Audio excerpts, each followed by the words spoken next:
தாய் தமிழ் உறவுகளுக்கு வணக்கம். தமிழக வெற்றிக் கழகத்தில் இணைந்தவர்களுக்கு காலையிலேயே அதிர்ச்சி செய்தி அளித்தார்.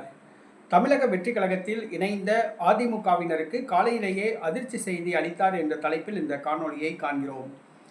தமிழக வெற்றிக் கழகத்தில் தேர்தலுக்கு பிறகு சாறை சாறையாக அதிமுகவினர் இணைந்து வருகிறார்கள்.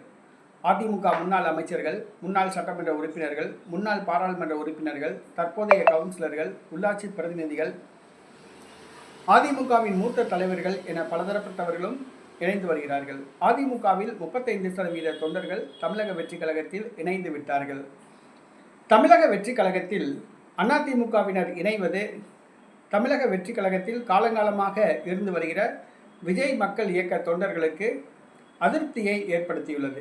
என்னவென்று சொன்னால், தமிழக வெற்றிக் கழகத்திலே 2 அணி உள்ளதாக கூறப்படுகிறது. அசல் தாவேகா அணி, அடுத்தது அதிமுக அணி என்று 2 அணி செயல்படுவதாக கூறப்படுகிறது. இதில் அசல் தாவேகா அணி இவர்கள் தமிழக வெற்றிக் கழக பொதுச் செயலாளர் நீர்வளத்துறை அமைச்சர் புஷி ஆனந்தை பார்த்து தங்களது அதிருப்தியை தெரிவித்துள்ளனர். தாங்கள் காலங்காலமாக விஜய் மக்கள் இயக்கத்தில் பயணிக்கின்றோம், தங்களுக்கு பதவிகள் வழங்கப்படவில்லை. ஆனால் சமீபத்தில் இணைந்த அதிமுகவினருக்கு பதவிகள் வழங்கப்படுவது தங்களுக்கு அதிர்ச்சி அளிக்கிறது என்று தங்கள் அதிருப்தியை தெரிவித்தனர். ஆனால் புஷி ஆனந்தோ அதிமுகவினருக்கு உடனடியாக பதவிகள் எதுவும் வழங்கப்படாது என்று தெரிவித்துள்ளார். செங்கோட்டையன், சி.டி. நிர்மல்குமார் என்ற 2 அதிமுகவினருக்கு மட்டும்தான் பதவிகள் வழங்கப்பட்டன. தேர்தலுக்கு பிறகு இணைந்தவர்களுக்கு அதிமுகவில் இருந்து தமிழக வெற்றிக் கழகத்தில் இணைந்தவர்களுக்கு எந்த பதவியும் வழங்கப்படவில்லை. இன்னும் ஓராண்டு காலத்துக்கு புதிதாக இணைந்தவர்களுக்கு பதவிகள் வழங்கப்படாது என்று புஷி ஆனந்த் தெரிவித்துள்ளார்.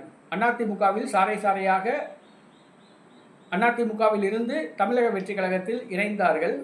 அவ்வாறு இணைந்த அதிமுகவினருக்கு ஓராண்டு காலத்துக்கு எந்த பதவியும் வழங்கப்படாது என்று புஷி ஆனந்த் தெரிவித்துள்ளார். இது பதவியை எதிர்பார்த்து, அரசியல் எதிர்காலத்தை எதிர்பார்த்து அதிமுகவில் இணைந்தவர்களுக்கு அதிர்ச்சியை கொடுத்துள்ளது.